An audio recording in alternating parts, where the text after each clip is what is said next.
അത്തരത്തിലൊരു സംഭവം തന്നെ ഇല്ല. അതുകൊണ്ടാണല്ലോ ഹിന്ദു പത്രം ഖേദം രേഖപ്പെടുത്തിയിട്ടില്ല. ഒരിക്കലും CPM മലപ്പുറത്തെക്കുറിച്ചോ മലപ്പുറത്തെ ന്യൂനപക്ഷങ്ങളെക്കുറിച്ചോ ഒരിക്കലും പറയില്ല. കാരണം ജില്ലയുടെ രൂപീകരണ കാലഘട്ടം മുതൽ തന്നെ ധാരാളം പഴി കേട്ടവരാണ്.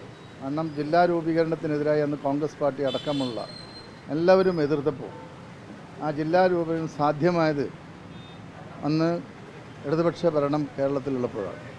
അപ്പോൾ മലപ്പുറത്തെ ജനങ്ങളെക്കുറിച്ചോ മലപ്പുറത്തിൻ്റെ വികസനത്തെക്കുറിച്ചോ എന്നും അതിന് അനുകൂലമായ നിലപാടുകൾ എടുത്തവരാണ് ഇന്ത്യയിലെ കേരളത്തിലെ ഇടതുപക്ഷ പ്രസ്ഥാനം. പിന്നെ ഇവിടെ BJPയുമായി ചേർത്തുള്ള ആരോപണമാണ് പ്രധാനമായിട്ടുള്ളത്. അങ്ങനെയാണെങ്കിൽ കഴിഞ്ഞ ലോക്സഭാ ഇലക്ഷന് തൊട്ട് മുമ്പ് BJPയുടെ സമുന്നതരായ നേതാക്കൾ ലീഗിൻ്റെ ബന്ധപ്പെട്ട സംസ്ഥാന നേതൃത്വം അഖിലേന്ത്യാ നേതൃത്വവുമായൊക്കെ തന്നെ ചർച്ച നടത്തിയിരുന്നു. നമ്മളൊക്കെ കണ്ടതാണ്. അവർ പണക്കാതെ വസതിയിൽ തന്നെ വന്നിരുന്നു. BJPയുടെ എല്ലാ നേതാക്കന്മാരും എന്താണ് സംസാരിച്ചത് അത് പറയാൻ ബാധ്യസ്ഥരാണ്. BJPയുടെ നേതാക്കൾ ലോക്സഭാ ഇലക്ഷന് മുമ്പ് പാണക്കാട് എത്തി ലീഗിൻ്റെ നേതാക്കളുമായി ചർച്ച ചെയ്തെന്താണ് പ്രധാനപ്പെട്ട കാര്യമാണ്. അതോടൊപ്പം തന്നെ ഇലക്ഷൻ തൃശ്ശൂർ സീറ്റ് വിജയിച്ചതിന് ശേഷം ലീഗ് നേതാക്കളെ BJP കണ്ടിരുന്നു. അന്നെന്താ സംസാരിച്ചു? അപ്പോൾ CPMൻ്റെ മുന്നിൽ BJPയുടെ അജണ്ട ആരോപിക്കുന്നതിന് മുമ്പ് മനസ്സിലാക്കേണ്ടത് മുസ്ലിം ലീഗിൻ്റെ നേതാക്കളാണ് BJPയുടെ സഹായം തേടിയിട്ടുള്ളതും എക്കാലത്തും ഇപ്പോഴും അത് തന്നെയാണ്. ഈ ലോക്സഭാ ഇലക്ഷനിൽ നമ്മൾ കണ്ടതാണ്. അപ്പോൾ തൃശ്ശൂരടക്കമുള്ള സ്ഥലങ്ങളിൽ ചാവക്കാട് ഗുരുവായൂർ ഭാഗങ്ങളിലുള്ള മുസ്ലിം വോട്ടുകളിൽ കേന്ദ്രീകരണം ഉണ്ടായിട്ടുള്ളത് എങ്ങനെയാണ് അത് നമ്മൾ ശ്രദ്ധിക്കേണ്ട ഒരു കാര്യമാണ്. അപ്പോൾ തൃശ്ശൂർ വിജയത്തിൽ മുസ്ലിം ലീഗ് നല്ല രീതിയിൽ BJPയെ സഹായിച്ചിട്ടുണ്ട്.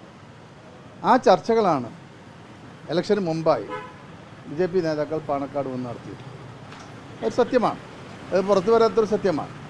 അപ്പോൾ ഇവിടെ നമ്മൾ പറയേണ്ടത് ബഹുമാനപ്പെട്ട മുഖ്യമന്ത്രി ഒരിക്കലും മലപ്പുറത്തെ ജനങ്ങളെക്കുറിച്ചോ അല്ലെങ്കിൽ അത്തരത്തിൽ പരാമർശം നടത്തി.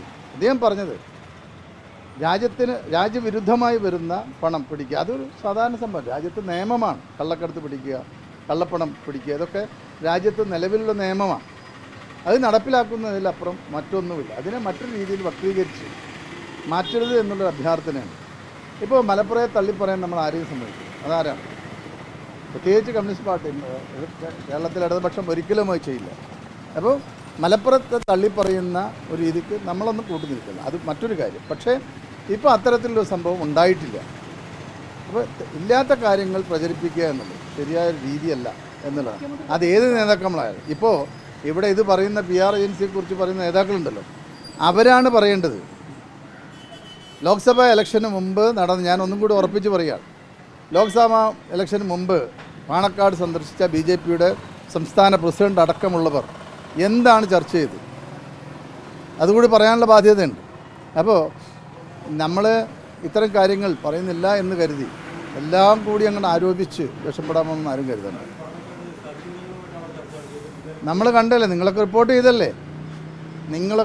ചെയ്തല്ലേ ബഹുമാനപ്പെട്ട BJPയുടെ സംസ്ഥാന പ്രസിഡന്റ് പാണക്കാട് വന്ന് നമ്മൾ കണ്ടതല്ലേ. അതിൻ്റെ വിഷ്വൽസ് ഉണ്ടല്ലോ, അത് പരിശോധിക്കുക. ആണെന്നാണ്. അതെല്ലാം മറ്റെന്ത് പറയാം. ലോക്സഭാ ഇലക്ഷനിൽ മറ്റെന്ത് പറയാനാണ്? ഇവിടെ കോൺഗ്രസിൻ്റെ മുന്നണിയും ഇടതുപക്ഷവും BJPയുമാണ് ലോക്സഭയിൽ മത്സരിച്ചത്. അപ്പോൾ UDFയിലെ ഒരു ഘടകകക്ഷിയായ മുസ്ലിം ലീഗിനെ എന്തിന് ഒറ്റക്ക് വന്ന് BJPയുടെ സംസ്ഥാന നേതാക്കൾ കണ്ട് സംസാരിച്ചു എന്നെന്നുള്ളത് പറയേണ്ട കാര്യമല്ലേ? അപ്പോൾ അത് പ്രസക്തമാണ്. അപ്പോൾ അതിനാണ് മുസ്ലിം ലീഗ് അടക്കമുള്ള മുസ്ലിം ലീഗ് നേതാക്കന്മാർ ഉത്തരം പറയേണ്ടത്. വന്ന് സംസാരിച്ചതല്ലേ, നമ്മൾ കണ്ട വിഷ്വൽസ് ഉള്ളതാണല്ലോ, എല്ലാ പത്രങ്ങളിലും വന്നതാണ്, നമ്മൾ കണ്ടതാണ്.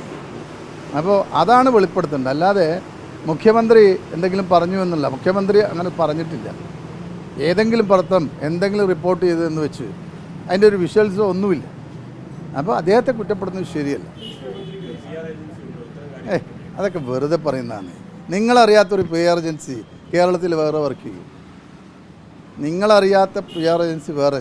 ഇപ്പോൾ ബഹുമാനപ്പെട്ട മുഖ്യമന്ത്രി ഡൽഹിയിൽ നിന്നും പറഞ്ഞു എന്ന് പറയുന്നു. ബഹുമാനപ്പെട്ട മുഖ്യമന്ത്രിയോട് കൂടെ ഞാനുണ്ടായി. അദ്ദേഹം സിവിൽ ഏവിയേഷൻ മന്ത്രിയോട് പറഞ്ഞത് കോഴിക്കോട് എയർപോർട്ടിൻ്റെ റൺവേ വികസനം അടിയന്തരമായി ആ വർക്ക് പൂർത്തിയാക്കണമെന്നാണ് അദ്ദേഹം കണ്ട് സംസാരിച്ചു. ബഹുമാനപ്പെട്ട കേന്ദ്ര ഏവിയേഷൻ വകുപ്പ് മന്ത്രിയോട് മലപ്പുറത്തിൻ്റെ കാര്യമാണ് അദ്ദേഹം പറഞ്ഞത്. ആ റൺവേയുടെ പ്രവൃത്തി അടിയന്തരമായി പൂർത്തീകരിക്കണം. അതിന് ഏത് സഹായങ്ങൾ, ഇപ്പോൾ ഞങ്ങൾ സ്ഥലമെടുത്തു തന്നു, ഇനിയും ഏത് സഹായങ്ങളാണ് കേരള ഗവൺമെൻറ്റിൻ്റെ ഭാഗത്ത് അത് മുഴുവൻ ചെയ്യാൻ തയ്യാറാണെന്നാണ് അന്ന് അദ്ദേഹം മലപ്പുറത്തിന് വേണ്ടിയാണ് സംസാരിക്കാൻ പോയത്. മലബാറിനാണ് അദ്ദേഹം സംസാരിക്കാൻ പോയത്.